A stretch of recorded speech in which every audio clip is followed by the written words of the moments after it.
What's going on, guys? Roz here, back again with another predictions video. Now in this video, as you can see by the title, I'm going to be doing my 2024-2025 Premier League predictions. Now I'm going to be splitting this up into a few different categories. I'm not going to go 1 to 20 because I feel like there's a lot of teams in there that there's not much to say about, so I'm going to keep it to the 3 relegated teams. I'm going to do top 6, even though it's really hard to do the top 6 this season. I'm going to do a few different player categories. I'm going to do the top goal scorer besides Erling Haaland, because I feel like Erling Haaland is the easy option.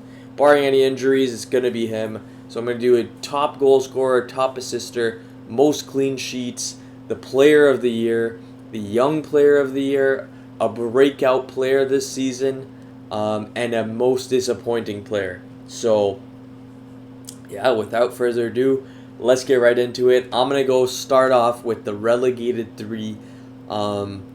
So honestly, the pretty basic answer this time, but I do think the 3 promoted sides are going to be the 3 relegated sides. I actually do think that one of the teams wouldn't have been relegated, but there is one factor that I think will cause them to be relegated. But first of all, at 20th, I got Southampton. I just don't rate Southampton. I don't know. I look at their squad and I don't see anything like that's. I don't think they have like one specific player that really stands out. The other two at least have like that one guy that could win them a couple games, maybe even get them a couple draws, some scrappy points here and there that might even keep them up. But Southampton for sure, to me, just they don't have it. Bella Kotchap might be going as well, so yeah, I think Southampton are going to come 20th. Ipswich Town, besides the fact that they have Kieran McKenna as their coach, I just don't see like them having enough quality in their squad, no like experience either in the Prem. I just can't see them staying up. Omari Hutchinson, though, I am excited to see him. I am an Arsenal fan, so Omari Hutchinson was in our academy. I was excited for him when he did eventually leave for Chelsea, and then Chelsea sold him. But I think he can do a pretty good job this season. I'm excited to see how he performs, but I do think Ipswich Town don't have the experience or squad necessary to stay up. But maybe Kieran McKenna will cook with them. Let's see. But after them, obviously the last remaining team that got promoted was Leicester City. If it weren't for their points deduction that they're going to probably get, I would honestly keep them up, because I think when they did get relegated 2 seasons ago, in my opinion, that was just a horrible season that they had. I think they got a Premier League squad, but they haven't done anything that, really will, I guess, help keep them up, especially with the fact that they're probably going to get that points deduction. So, yeah, those are my 3 relegated teams. Let me know if you guys disagree or agree in the comments. But moving on, top 6 teams. At 6, I got Manchester United. Now, honestly, I kind of wanted to put them higher, but I just feel like this is going to be a little bit of a growing pains season. Growing, is that the right? I don't even know if that makes sense. But honestly, I think their project is really starting to actually come into fruition. I think under Sir Jim Ratcliffe, they have a much better idea of what they're going to do in the future. Signing De Ligt, Mazraoui, Lenny Yoro, Joshua Zirkzee, they're making some really good signings. But the one thing I'm still concerned about is the fact that they haven't signed a CDM yet. I just don't think Casemiro's going to cut it. Their midfield can be really good if they get a good CDM in, but as of right now, I just don't see how they can get anything higher than number 6, especially with the other teams I've got on this list. But yeah, they were definitely in my thoughts for being a little higher, maybe even getting into the top 4. But I just feel like there's going to be so many growing pains this season. The way they want to play, they're going to have to adapt to like different systems, and they're going to try players in new positions, all that kind of stuff. But I do really rate Man U, and I'm excited to watch them play this season. I think they're actually going to finally play some free-flowing football this season, and they're going to be fun to watch. So they're going to be my team in number 6. Now, number 5, this one might be surprising to a lot of you. I think Newcastle are going to come 5th. I think people forget how good their squad really is, especially their starting XI when everyone's fit. They had a lot of injuries last season. They had to play in Europe. They had the Champions League. They had the hardest group in the Champions League. Like they had a lot of adversity they had to fight or face last season, which I think is, making people forget how good this team actually is at least on paper. The fact that they also didn't have Tonali for like pretty much the entire season last year. I don't know if he's going to be playing this season. I'm pretty sure he is.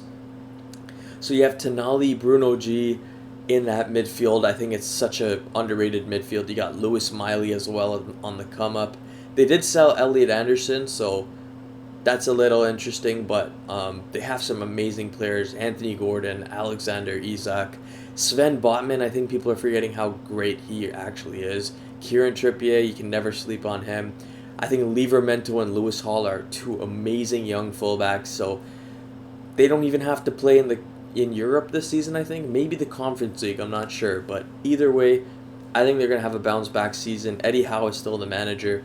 Amazing manager, so I think people are sleeping on Newcastle. I think a lot of people don't have them in their top 6, but in my opinion, Newcastle are going to be in the top 6. At number 4, now this also might surprise a few people. I got Liverpool. I just think Arne Slot, I really rate him. I think he's a good manager. I think they're going to be like playing some really nice football under him. I just don't know it's hard to predict with Liverpool. Like they can go one of 2 ways, and they can either like just go off under him and maybe even come in the top 2 or 3. A lot of people have them at 3rd actually, but I mean, the squad, they just haven't made any signings. That's the one thing. Like, I know they already have a great squad that, Arne Slot's inherited, and he's a very good coach, like I said. In preseason, they've looked very good. Salah, he looks like a new kind of player with that, especially with his hair, like, going buzz cut. Like, seems like he's on a mission, and I honestly really rate Gakpo as well. I think he's going to have a monster season, but something just tells me that they're going to have a little bit of a fall off, a little bit of an adjustment period under a new manager. But yeah, so I got Liverpool in 4th. And then this one, also probably surprising to some people, is Spurs. Like, I hate the Spurs, man. Like, I do not want to see them anywhere near the top 4. But I honestly think they're going to be number 3 this season. I really rate them. I think they were only really missing a striker, and I think, in my personal opinion, they've got a top 5 striker in the league, maybe even a top 3 striker.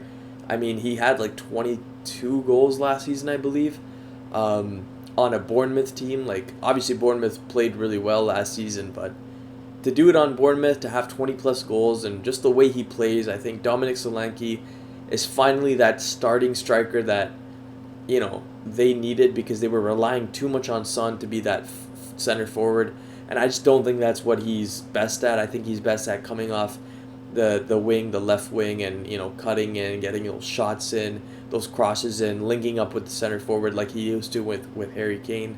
So yeah, no, I think Dominic Solanke was that missing piece for them. I think they've got really good depth as well, and each position, I think they have one quality backup player. Dragosin, I think, is going to have a good season. I honestly think Timo Werner is going to have a great season for them. I think in Europe and other competitions that they need to rotate a bit, I think Timo Werner is going to help out a lot with that. Richarlison, I think, will have a bigger role in a backup, because now he won't have the pressure of having to deliver by starting. And I think Madison with Solanke is going to really, really cook. And I think Ange is also going to start to change his tactics a bit. I think he relied too much on the high line last season, and I think that was his downfall a lot of the times.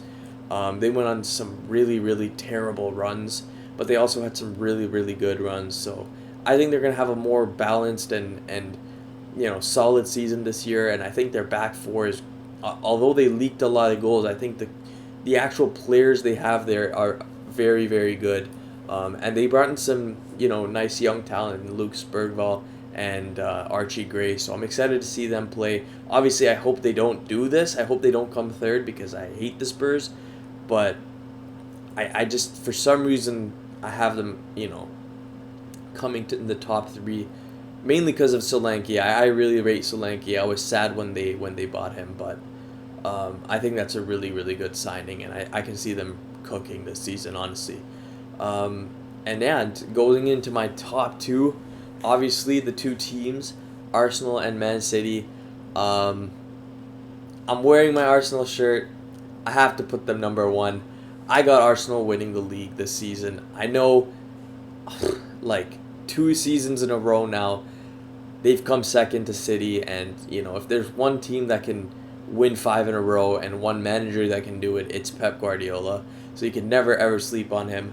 But they did lose Julian Alvarez.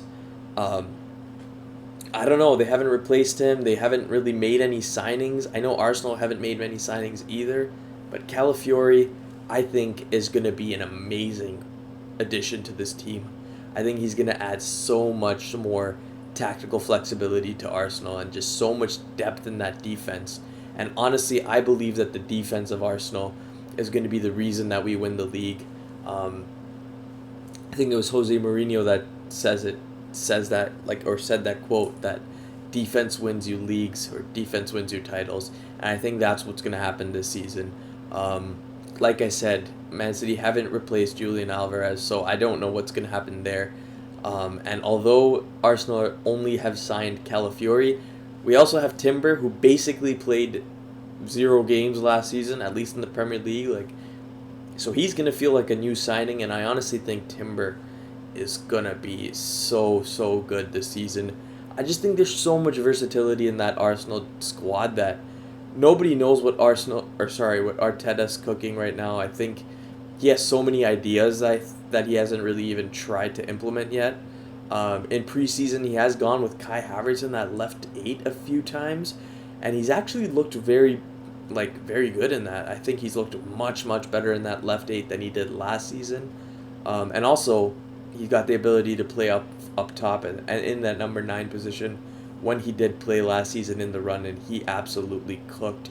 Obviously, he missed a lot of chances too. He's not the greatest finisher, not the most clinical, but he makes that team so much more fluid, and I think he's going to trust Havertz to do that this season as well. I think Mikel Merino is probably going to come in as well, and I think that's going to be a really huge addition. And maybe if they're able to add a winger that can back up Saka and give him some rest at times, I think that's going to really, really help Arsenal. And honestly, yeah, I think it's just that added, boost of wanting to win. I don't know if City will have that driving, just the drive to win it. They've won it 4 times in a row now.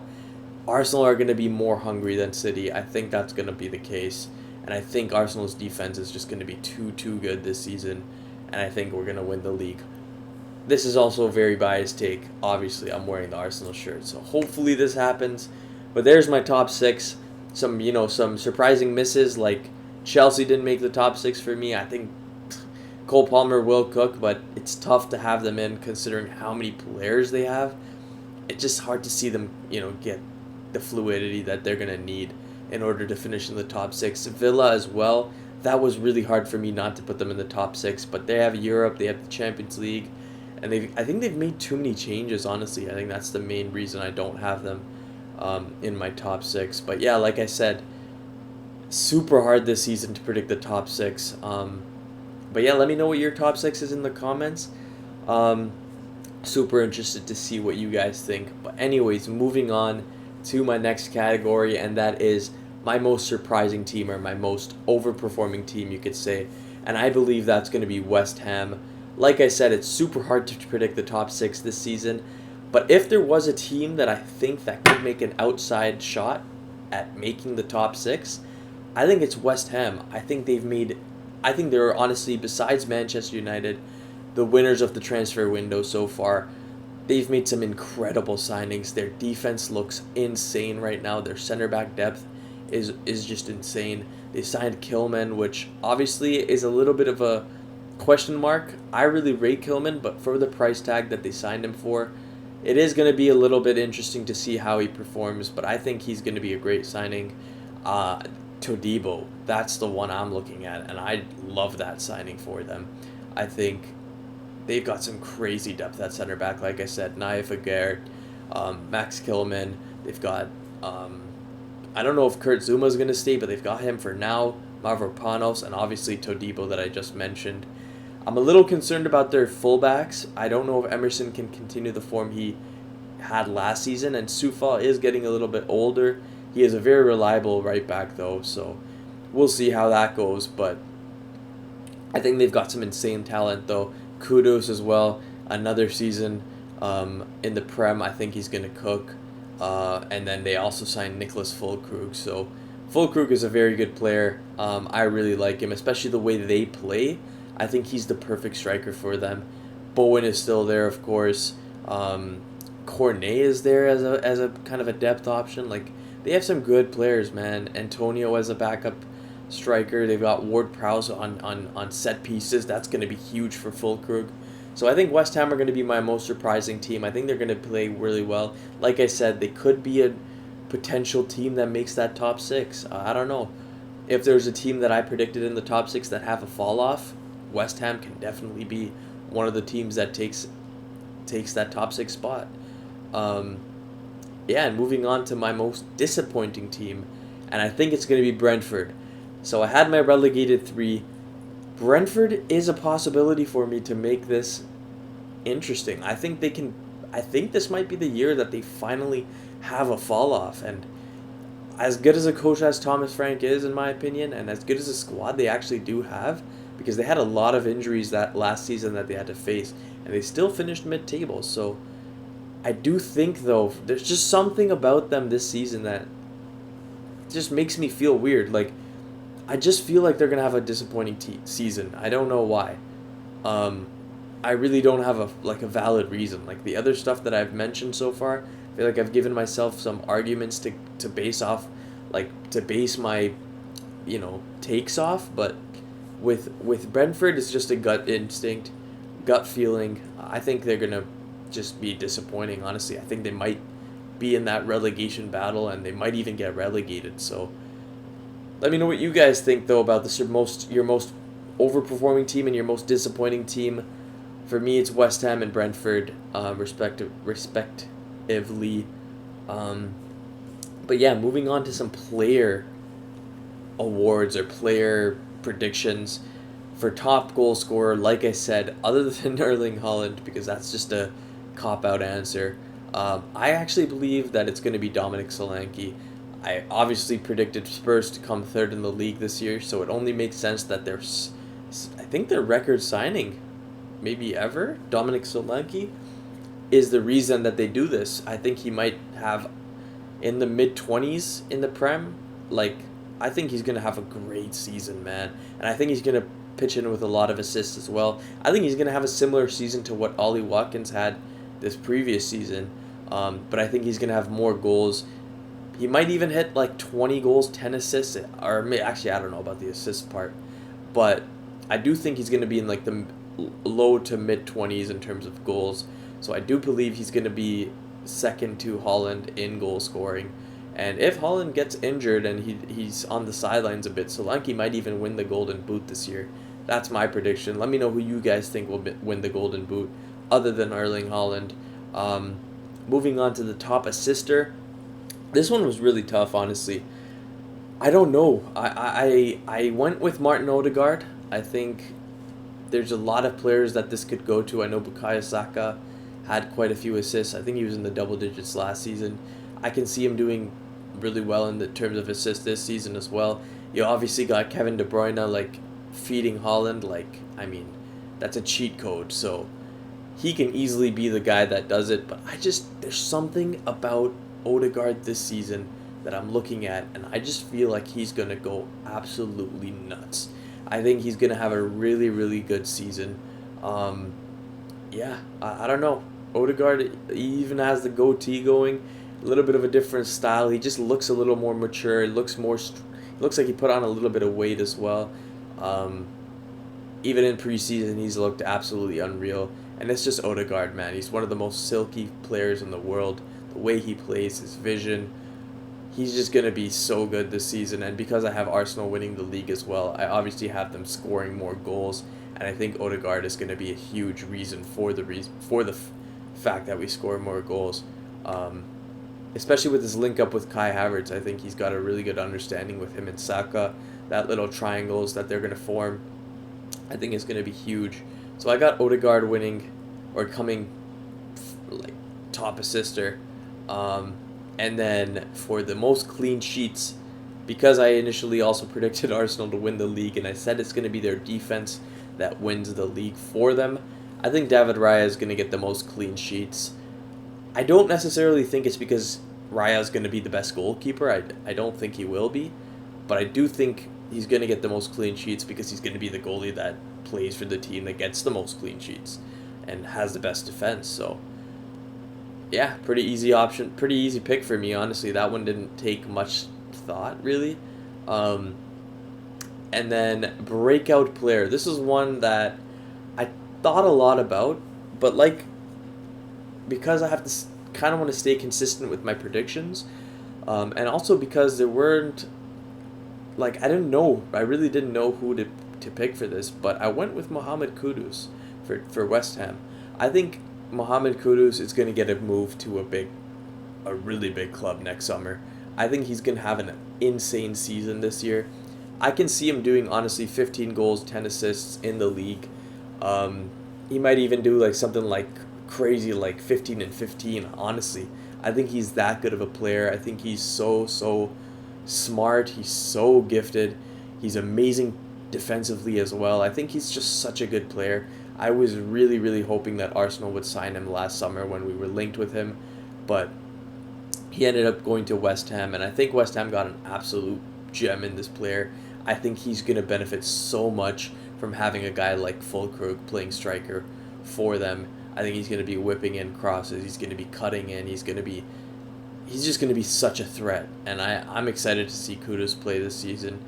And honestly, he's my player of the, or sorry, not player of the season. He's going to be my breakout player, my most improved player, I guess you could say.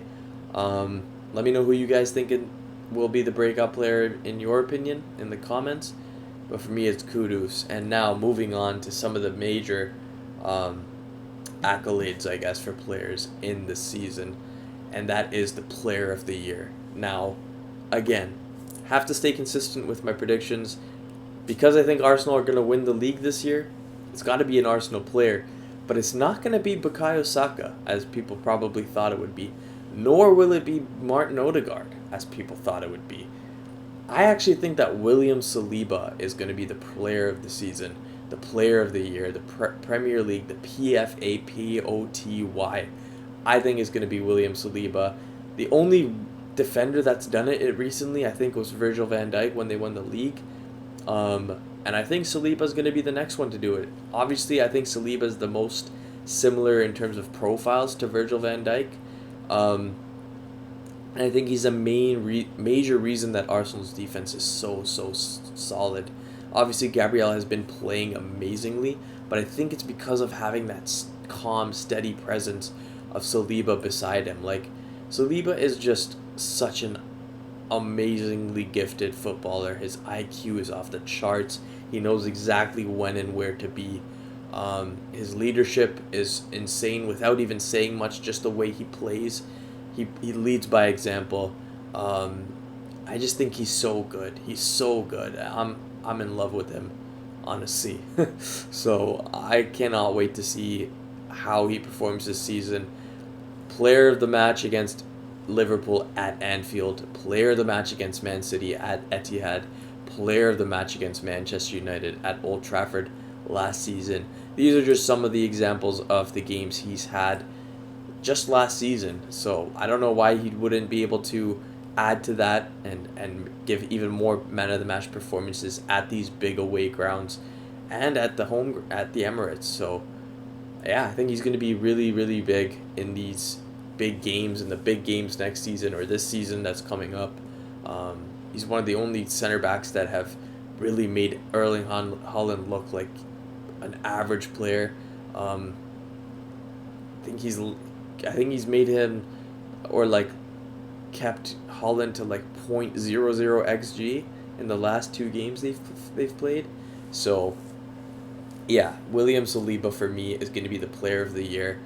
Young player of the year. This was tough. I wanted to go with Amad Diallo initially, but I think the criteria for player of the year, young player of the year, is that you have to be 21 or younger at the season start. Diallo is 22. So unfortunately, I can't put Diallo in here. I think he would have been up there as a young player of the year, definitely in contention, top 3 if he was of the age criteria. But I've gone with Oscar Bob. I do have Man City coming at second, so it's not a very hot take that I have a Manchester City player as my young player of the year, especially with Julian Alvarez going. I think Oscar Bob is going to get a lot more playing time this season. In addition to the fact that he already did have quite a bit of playing time last season, and he did well in the games that he got. He had a very important contribution. I forget which team it was against, but it might have been Brentford, maybe Brighton, but he had a huge contribution there, which you could argue won him the league. So I think he's going to be integrated into the team a lot more this season. He's been on my radar for quite a bit now. I think he's an amazing player, super talented. So I'm excited to see what Oscar Bob does this season, but for me, he's going to be my young player of the year. It was also a big toss-up between him and Adam Wharton. I think Adam Wharton's unbelievable, so honorable mention to him. I think he's going to be an absolute stud in the future. I think he's going to get a big move somewhere. Similar to Rice, I think he's going to have that kind of similar like trajectory, and I honestly think he might even be, his ceiling might even be higher than Rice. I don't know. That might be a hot take. I really rate Wharton. He kind of reminds me of a hybrid of Xhaka and Rice, which is crazy. That's such a good player, the hybrid of Xhaka and Rice, the thought of that. But anyways, just because of the fact that I think City will finish second, so I think Oscar Bob is going to have a better season than Wharton, at least stats-wise, so I think he'll win the Young Player of the Year. And finally, for my last category, my most disappointing player. This might come as a surprise to some of you, and maybe it's not a surprise. Maybe a lot of you agree with this, but for me, it's going to be Ivan Toney. I think Ivan Toney, honestly, personally, this one is definitely a hot take. For me, he's just a bit overrated. I don't see the hype of him as much. For example, like a lot of people, I'm sure most people, the majority of people, rate Toney more than Solanke, but for me, Solanke is better than Toney. So, yeah, I don't know. I think he's gonna have a disappointing season. I did say I think my most disappointing team is gonna be Brentford. I think that plays a part in this prediction. I think Toney is just gonna have a poor season. I think that the fact that he probably thought he was gonna get a big move somewhere to a big team, and it hasn't happened. I think that's going to maybe play on his mind a little bit. Although I do think Brentford have some really good players and really good talent around Toney, I just think he's going to try too hard to do it all himself and try and prove to the world that he's that guy and the main man who can lead a team. And I think that's going to come back and kind of bite him. And I think that's just going to be the start of his mini downfall. I think obviously I still think he's a great player, but I just think he thinks he's a little better than he actually is, and I think that's going to be his downfall. His ego might get in his way of having a successful season and honestly a future career. I think he's obviously going to have a decent career, but I just think this is going to be the season that really derails his progress, I guess, and his future, whatever you want to call it. But yeah, so that's my predictions. That's my Premier League predictions. I tried to kind of go really fast with it. Yeah, let me know what you guys agree with or disagree with. Let me know your top 6, your relegated 3, your most surprising team, your most disappointing team, your top goal scorer other than Holland, your top assister, your most clean sheets, your breakout player, your player of the year, your young player of the year, and your most disappointing player. But yeah, man, Premier League is in 2 days. I am super, super excited for this season to start. Premier League is always the best time of year. Best. Oh, it's just so good. I love the Premier League, man. But yeah, if you guys enjoyed this video, if you're a Premier League fan, if you're a footy fan, please leave a like and subscribe. I would greatly appreciate it.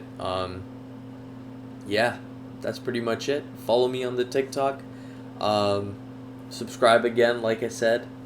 And hopefully I'll see you guys in the next one.